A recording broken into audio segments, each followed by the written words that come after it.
The youngest child that I've rescued is a 4-month-old baby, and the oldest woman that I've rescued is a 74-year-old woman. Human trafficking is a billion-dollar industry. Technology plays a very big role in perpetuating this crime. Apps like Facebook, Instagram, TikTok, Discord have been playing a vital role. Now transactions are happening through Google Pay. So there is no way to track somebody and find out, like, put that person behind bars.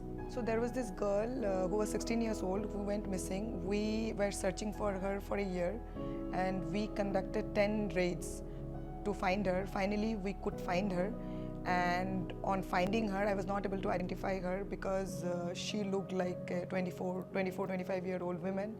And then when I asked her what happened, she started saying that because she was not ready to do prostitution, so she was made to have synthetic drugs. In 3 months, she grew she grew around 10 years older. And she also said that how she was forced to have alcohol.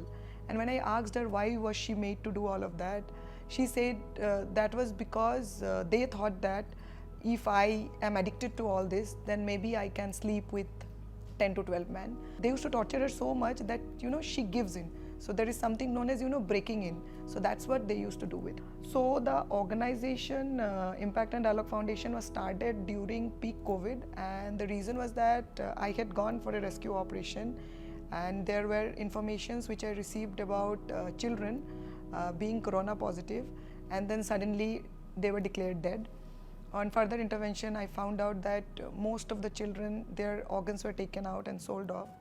And I realized that there was not much of investigation that I could do. That's when I decided to start Impact and Dialogue Foundation. We started reaching out to people in the grassroots. I started going to people door to door, telling them about the problem of trafficking. There was mass campaigns that I ran. I also started going to the source areas from where trafficking was happening, like states in India which were prone to poverty, all kinds of natural disasters. And that really helped a lot, because what I realized is that people were really unaware about this issue, and it was important to bring their notice to the fact and this organized crime of human trafficking. Also because they are so poor that they don't even have access to 2 square meals a day. The places from where they come, even getting to a school is a challenge because the school is so far, and even after education there is no way you can earn a livelihood. So we figured out something through which we can give them access to livelihood, and that's when we decided that trying to find out something that's in their area and upskilling them. We have girls who are trained in all this knitting, weaving, all of this. We have girls who are involved in all kinds of poultry farming, kitchen garden. So these are some of the ways to upskill them and ensure that they get a livelihood. I think it is very important to change your mindset. That is one of the main things. With the influx of technology, things have become very easy. Trying to find out how technology has become a distraction, that is one thing. Second thing is to talk about it. So I think starting conversations around it will definitely bring a change.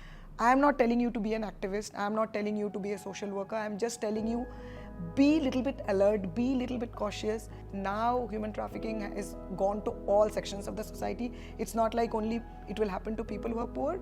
It's happening to people from all sections of the society. So I'm not trying to scare you. I'm just trying to make you alert. I think this much I can expect from people.